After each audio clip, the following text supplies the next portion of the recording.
चलो पहला प्रश्न है, बाबा साहेब भीमराव अंबेडकर, है ना, बाबा साहेब अंबेडकर संपूर्ण वाङ्मय भारत सरकार के कल्याण मंत्रालय द्वारा कितने खंडों में प्रकाशित हुआ है?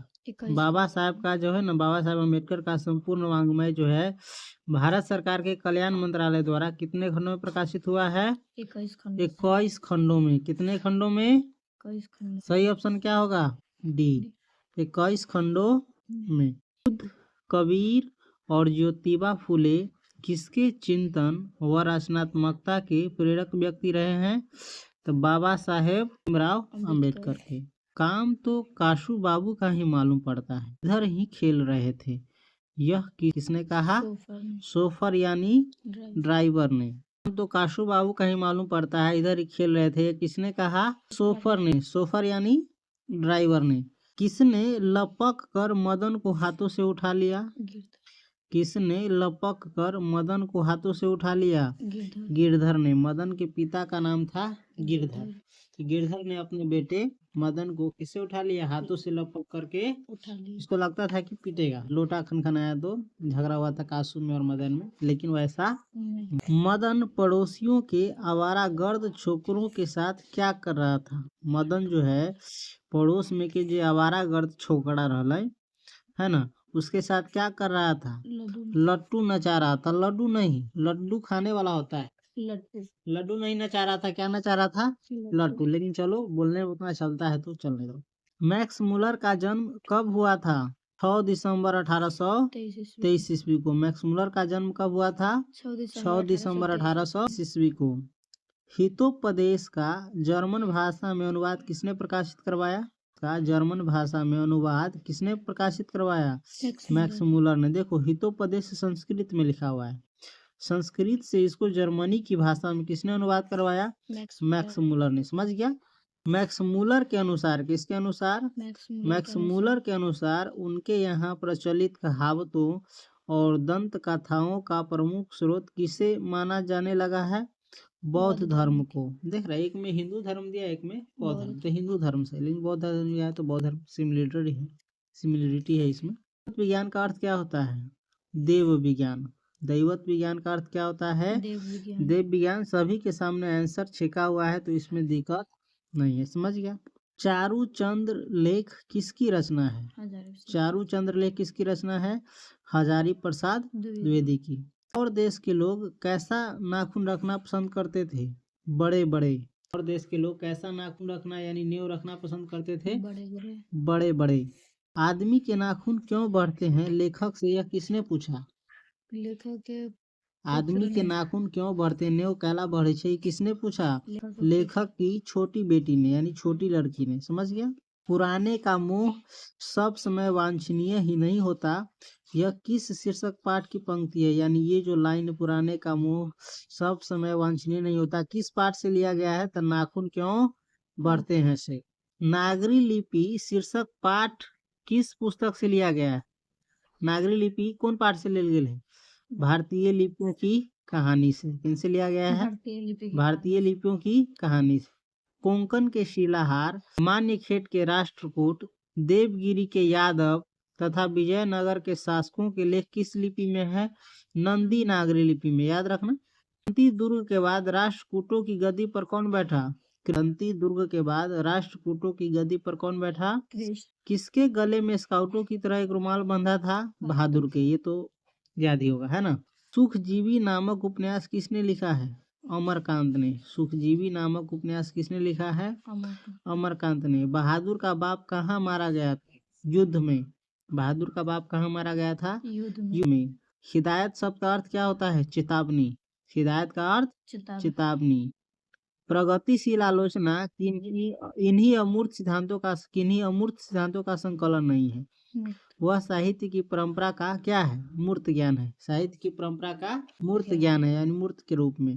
तो नदी के दूसरी ओर एवेन्यू का एक और हिस्सा है जो लगभग स्वतंत्र है, इसका नाम क्या है? ला शतरूज। साहनेय शब्द का अर्थ क्या होता है? सुशीर वाद्यों में शाह। साहनेय का अर्थ क्या होता है? सुशीर वाद्यों में शाह, बजाने वालों में राजा है। लेखक श्रीनिवास किस साहित्य के प्रतिष्ठित रचनाकारों में से एक है? कन्नड़। कन्नड़ साहित्य के प्रतिष्ठित रचनाकारों में से एक है कौन? श्रीनिवास। साहित्य अकादमी ने लेखक श्रीनिवास के कहानी संकलन सन्ना कथेगुलु को किस वर्ष पुरस्कृत किया? 1969 ईस्वी में। तो तुम्हारा क्या है माँ? तुम्हारे पास गाय बैल है, पैसा है, तुम्हें क्या मैं पाल सकता हूँ? यह किसने कहा? मगम्मा का बेटा। मगम्मा का बेटा क्या कहा? तुम्हारा क्या है माँ? तुम्हारे पास गाय बैल है, पैसा है, सब कुछ है, तुम्हें मैं क्या पाल सकता हूँ, है ना? तुम खुदे ये सब हमसे आगे हो। यह किसने कहा? मंगम्मा का बेटा। किस लेखक के कथा साहित्य में उड़ीसा का जीवन गहरी आंतरिकता के साथ प्रकट हुआ है? किस लेखक के कथा साहित्य में उड़ीसा का जीवन गहरी आंतरिकता के साथ प्रकट हुआ है? सातकोड़ी होता के। किसके? सातकोड़ी होता के। लक्ष्मी किसके घर में काम करती थी? तहसीलदार के घर में। लक्ष्मी किसके घर में काम करती थी? तहसीलदार के घर में। ढाते विश्वास में पढ़ा है ना? ढाते विश्वास कहानी में लक्ष्मी के पड़ोस का पढ़ाकू लड़का कौन? गुण निधि। गुण निधि क्या था? पढ़ाकू लड़का था जो लक्ष्मी के पड़ोस में रहता था। माँ शीर्षक पाठ के लेखक का नाम क्या है? यानी माँ जो पाठ है लेखक का नाम कहती है ईश्वर पेटलीकर। क्या है? पेटलीकर। माँ जी लोगों को अस्पताल के लिए किसकी उपमा देती थी? माँ जी जो है लोगों को जब लोग कहता था कि इसे अस्पताल में भर्ती करा दो तो अस्पताल के कथी कही तरह लई गौशाला। कौन सी? गौशाला की उपमा देती थी कि अस्पताल नहीं होता है, क्या होता है? गौशाला होता है। जिस प्रकार से बैल भैंसी गाय को रखा जाता है उसी प्रकार से उसमें मरीज को रखा जाता है, ऐसे कह रहा था। पपाती के चारों ओर खड़े डॉक्टरों ने बारी बारी से आकर किसकी सहायता से उसकी आंखों के भीतरी भाग का परीक्षण किया? ऑफ्थल्म स्कोप से। किससे? ऑफ्थल्म स्कोप से। अपनी अमीरी दिखाने के लिए रसमलाई भेजी है क्या? अपनी अमीरी दिखाने के लिए रसमलाई भेजी है क्या? यह किसने कहा? बिरजू की पत्नी पुष्पा ने। जैसे माँ के बंटवारा लागल इतना दिन एकरा में तो दूसरा घर रही तो रसमलाई भेजले रही है तो कहे अपन अमीरी दिखावे के लिए हमारे घरे कथी भेजले? रसमलाई। माँ के लिए भेजले रही थे। राम नाम बिनु बिरथे जगी जन्मा कविता शीर्षक के रचनाकार का नाम क्या है? गुरु नानक। राम नाम बिनु बिरथे जगी जन्मा के लेखक कौन है? रचनाकार लिखे वाला गुरु नानक। यानी सब का अर्थ क्या होता है? गृह। यानी का अर्थ होता है गृह। वाणी कब विष के समान हो जाती है? राम नाम के बिना। सब पढ़ाया है, ध्यान नहीं। वाणी कब विष यानी जहर के समान हो जाती है? राम नाम के बिना। मोह मन मानिक लय गयो चीते चोर नंद नंद। मोह मन मानिक लय गयो चीते चोर नंद। यह पंक्ति किस कविता से उद्धृत है? प्रेम अयनी श्री राधिका से। किससे? प्रेम अयनी श्री राधिका से। स्वदेशी शीर्षक कविता के कवि का नाम क्या है? स्वदेशी के कवि के नाम क्या है? बद्री नारायण चौधरी प्रेमघन। क्या है? बद्री नारायण चौधरी प्रेमघन। निम्न में से यानी इन चारों में से कौन सी रचना बद्री नारायण चौधरी प्रेमघन की है? जीर्ण जनपद। कौन? जीर्ण जनपद। भारत माता के तो सुमित्रा नंदन पंत है। लौट कर आऊंगा फिर के जीवनानंद दास है। एक वृक्ष की हत्या वीरेन डंगवाल है। तो बच गए वही है ना, जीर्ण जनपद। एक लेखक है बद्री नारायण चौधरी प्रेम। स्वदेशी कविता किससे संकलित है? यानी स्वदेशी कविता किससे लिया गया है? प्रेम घन सर्वस्व से। किससे? सर्वस्व से। सुमित्रा नंदन पंत उत्तरांचल के किस जिले के रहने वाले थे? अल्मोड़ा के। सुमित्रा नंदन पंत जो है उत्तरांचल के किस जिले के रहने वाले थे? अल्मोड़ा के। भारत माता शीर्षक कविता किस काव्य कृति से ली गई है? ग्राम्या से। किनसे? भारत माता शीर्षक कविता किस काव्य कृति से ली गई है? ग्राम्या से। कवि रामधारी सिंह दिनकर को किस रचना पर ज्ञानपीठ पुरस्कार प्राप्त हुआ? कवि रामधारी सिंह दिनकर को किस रचना पर ज्ञानपीठ पुरस्कार प्राप्त हुआ? उर्वशी पर। किस पर? उर्वशी पर। देवता कहीं सड़कों पर मिट्टी तोड़ रहे, देवता मिलेंगे खेतों में खलिहानों में। यह पंक्ति किस कविता से ली गई है? जनतंत्र का जन्म से। किससे? जनतंत्र का जन्म से। निम्नलिखित में सच्चिदानंद, हीरानंद, वात्स्यायन, अजय की कविता कौन है? इन चारों में से लौट कराऊंगा। फिर जनतंत्र का जन्म, मेरे बिना तुम प्रभु, हिरोशिमा, इनमें से कौन सी कविता सच्चिदानंद, हीरानंद, वात्स्यायन, अजय की है? हिरोशिमा। कैसे इसको पता कर लेना, लौट कराऊंगा। फिर जीवनानंद दास की है ना। जनतंत्र का जन्म रामधारी सिद्धिनकर का है। मेरे बिना तुम प्रभु रेनर मारिया रिल्के का है। तो ये है ना, बच जाता है। हिरोशिमा किसका है? वैसे भी पढ़ा होगा परीक्षा किताब में, लेखक का नाम और पाठ का नाम। तो हिरोशिमा के लेखक कौन है? हिरोशिमा के लेखक सच्चिदानंद, हीरानंद, वात्स्यायन, अजय। कुंवर नारायण रचित यानी कुंवर नारायण द्वारा लिखा हुआ इन तीनों साहित्य की कौन विधा है? काव्य संग्रह। इन दिनों क्या है? काव्य संग्रह है, यानी कविताओं का संग्रह है। मेरी नींद के दौरान, नहीं, हाँ ठीक, मेरी नींद के दौरान कुछ इंच बढ़ गए पेट, यह पंक्ति किस कविता की है? हमारी नींद की। यूं ना याद है? किसकी है? हमारी नींद की। पितृ अनामिका के पिता का क्या नाम था? अनामिका के पिता का नाम क्या था? श्याम नंदन किशोर। क्या था? श्याम नंदन किशोर। अनुष्टुप किसकी रचना है? सुमित्रानंदन पंत की। किसकी? अनुष्टुप किसकी रचना है? सुमित्रानंदन पंत की। अक्षर ज्ञान शीर्षक कविता में बेटा अंग को समझता है, क्या समझता है? माँ। अंग का जो है ना, ये अंग के जो अंग को क्या समझता है? इसमें माँ समझता है, और जो बुनका पड़ता है उसके बगल में उसको बेटा समझता है। समझ गया? झाड़ा पालक साहित्य की कौन विधा है? कहानी है। झाड़ा पालक क्या है? कहानी है। साहित्य के विधा जानी छी ना, यानी साहित्य के प्रकार। साहित्य में हो लेख, निबंध, कहानी, नाटक, एकांकी, कविता, इस सब विधा है, यानी प्रकार है साहित्य की। तो झाड़ा पालक क्या है? कहानी। मेरे बिना तुम प्रभु शीर्षक कविता किस कविता संकलन से ली गई है? देशांतर से। मेरे बिना तुम प्रभु किससे लिया गया है? देशांतर से। जब मेरा अस्तित्व न रहेगा, यानी जब मैं नहीं रहूंगा प्रभु, तब तुम क्या करोगे? यानी हे ईश्वर, आप क्या करोगे? यह पंक्ति किस शीर्षक कविता से ली गई है? मेरे बिना तुम प्रभु से। रेनर मारिया रिल्के का जन्म कब हुआ था? 4 दिसंबर 1875 ईस्वी को। कब हुआ था? 4 दिसंबर 1800 ईस्वी को। रेनर मारिया रिल्के की माता का नाम क्या था? सोफिया। रेनर मारिया रिल्के की माता का नाम क्या था? सोफिया। हिंदी में स्वर वर्णों की संख्या कितनी है? 11। हिंदी में कितना स्वर वर्ण है? 11। निम्न में से द्विगुण व्यंजन कौन है? अंग। अंग क्या है? द्विगुण व्यंजन है। अंग है कि ड है? ड क्या है? द्विगुण व्यंजन है। योग न होने पर भी जो साथ रहे उसे क्या कहते हैं? अयोगवाह। यानी जोड़ने पर भी जो साथ न रहे उसे क्या कहते हैं? अयोगवाह। का उच्चारण स्थान क्या है? दंत। त कहाँ से निकलता है? दंत से, यानी दांत से। तो त का उच्चारण स्थान है दंत। निम्न में अघोष वर्ण कौन है? त। निम्न में यानी चारों में अघोष वर्ण कौन है? त। एक ही ध्वनि जब द्वितीय हो जाए तब वह कौन ध्वनि कहलाती है? युग्मक ध्वनि। एक ही ध्वनि जब द्वित हो जाए तो वह कौन ध्वनि कहलाती है? युग्मक ध्वनि। शयन शब्द का संधि विच्छेद क्या होता है? से जो रन। शयन का संधि विच्छेद से जो रन। निम्न में अशुद्ध शब्द कौन है? ज्योत्सना। ये क्या है? अशुद्ध शब्द है, गलत लिख दिया गया है, पूरा तो नहीं होगा। समझ। लिखित चिन्हों में अल्प विराम का चिन्ह कौन है? अल्प विराम कौमा को कहते हैं ना, तो यही है अल्प विराम का चिन्ह। स्वर संधि के कितने भेद होते हैं? 5। स्वर संधि के कितने भेद होते हैं? 5। निम्न में से कौन जातिवाचक संज्ञा है? हिमालय, नदी, मिठास, दूध। नदी। नदी क्या है? जातिवाचक संज्ञा कहते हैं एक नाम बोलो और सभी का बोध हो जाए तो उसे कहते हैं जातिवाचक संज्ञा। जैसे गाय बोले तो एगो गाय का बोध हुआ कि सब गाय की दुनिया में? गाय बोलते क्यों गाय का बोध हुआ कि दुनिया में सब गाय, सबको गाय न कहते हैं। विद्यालय बोले तो विद्यालय। अपना नाम बोलेंगे तो किसी एक लड़का का नाम होगा, और लड़का बोलेंगे तो पूरा दुनिया में है, सभी का बोध हो जाएगा।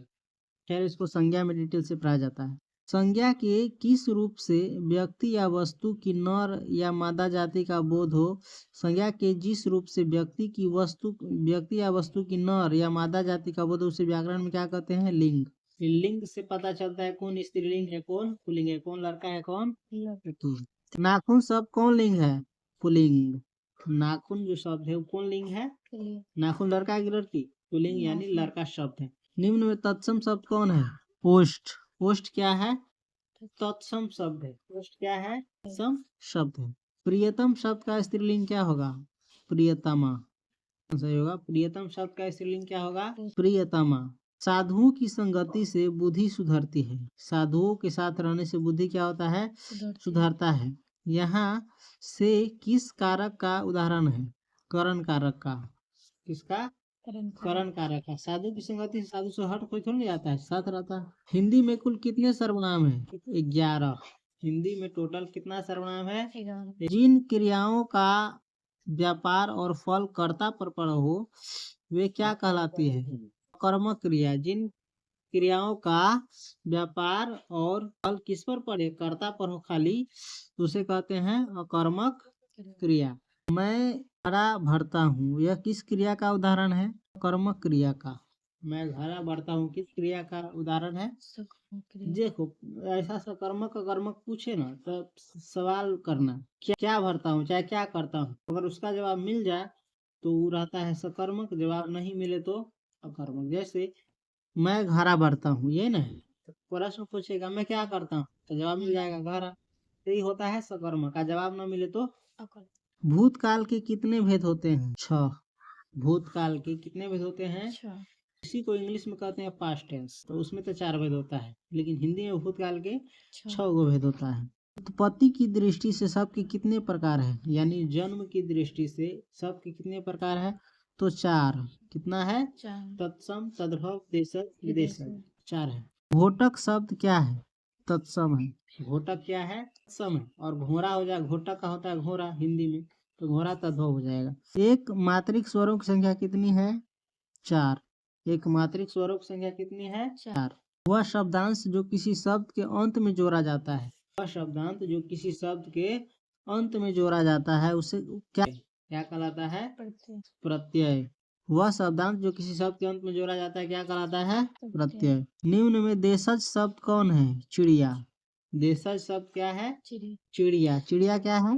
देशज शब्द है। उपनिवेश शब्द में उपसर्ग क्या है? उपनिवेश शब्द में उपसर्ग क्या है? उप है। बोली शब्द में प्रत्यय क्या है?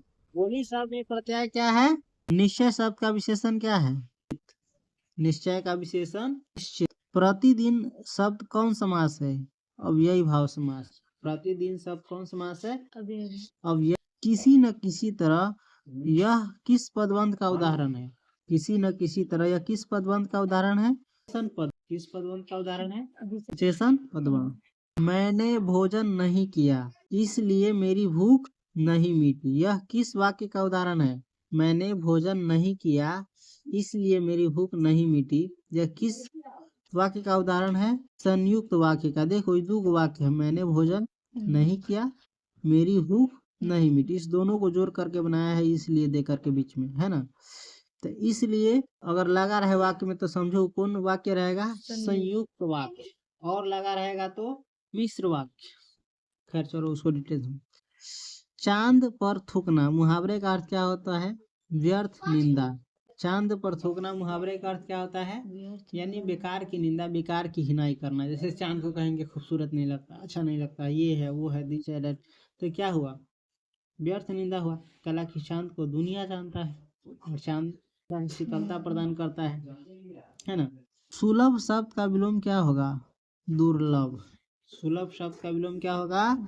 दुर्लभ। तालाब शब्द का पर्यायवाची क्या है? तड़ाग। तालाब का पर्यायवाची तड़ाग। लिखित में अशुद्ध शब्द कौन है? तो उज्जवल। उज्जवल क्या है? शुद्ध शब्द है, गलत है, इसको दूसरे तरीका से लिखा जाता है, दो गलत। लिखित वाक्यों में से अशुद्ध वाक्य कौन है? उसने जल्दी घर जाना था, ये क्या है? शुद्ध वाक्य है। उसने जल्दी घर जाना था, ये कौन वाक्य है? अशुद्ध वाक्य। हालांकि इसका शुद्ध रूप होगा उसे जल्दी घर जाना था। बाकी तीनों सही है, ये गलत है। उद्योग शब्द का संधि विच्छेद क्या होगा? उत जोर योग। उद्योग शब्द का संधि विच्छेद उत जोर योग। स के उच्चारण में जिह्वा किसे स्पर्श करती है? यानी स के उच्चारण में जीभ जो है किसको छूता है? यानी दांत को। दंती स के उच्चारण में जीभ जो है किससे सटता है? दांत से, तो उसी को कहते हैं स्पर्श। मेहतर शब्द का स्त्रीलिंग रूप क्या होगा? मेहतरानी। मेहतर का स्त्रीलिंग मेहतरानी। लड़का के लड़की हो स्त्रीलिंग। मेहतर के मेहतरानी। अंधी पी से कुत्ता खाए, लोकोक्ति का अर्थ क्या है? मूर्ख की कमाई दूसरे ही खाते, इसे कहते हैं अंधी पी से कुत्ता खाए। कोई नया काम नहीं है, यह कोई नया काम नहीं है, यह किस सर्वनाम का उदाहरण है? निश्चयवाचक सर्वनाम का। किस सर्वनाम का? यह कोई नया काम नहीं है, यह रोज का धंधा है, यह प्रतिदिन होता है, यह कोई काम नहीं कर सकता। ये सब कौन सर्वनाम है? निश्चयवाचक सर्वनाम है। उसके बाद देखो, मोहन खाता है, नहीं इसमें ऊपर करते हैं इसको। मोहन खाता है, यह किस कारक का उदाहरण है? मोहन खाता है किस कारक का उदाहरण है? कर्ता कारक का। किस का? कर्ता कारक का। चादर शब्द कौन लिंग है? स्त्रीलिंग। चादर क्या है? स्त्रीलिंग है। च का उच्चारण स्थान क्या है? तालु। च का उच्चारण स्थान तालु। अ ई उ री, ये कौन स्वर है? इस प्रकार से मॉडल सेट का ऑब्जेक्टिव देख लिया। इस सारा ऑब्जेक्टिव याद रहना चाहिए। इस प्रकार से 3 और है, एक का हो गया था, 2 हो गया है, 3 और है। इस सब का ऑब्जेक्टिव याद रहना चाहिए। इसको बार बार देखो, पढ़ो, समझो, याद रखो।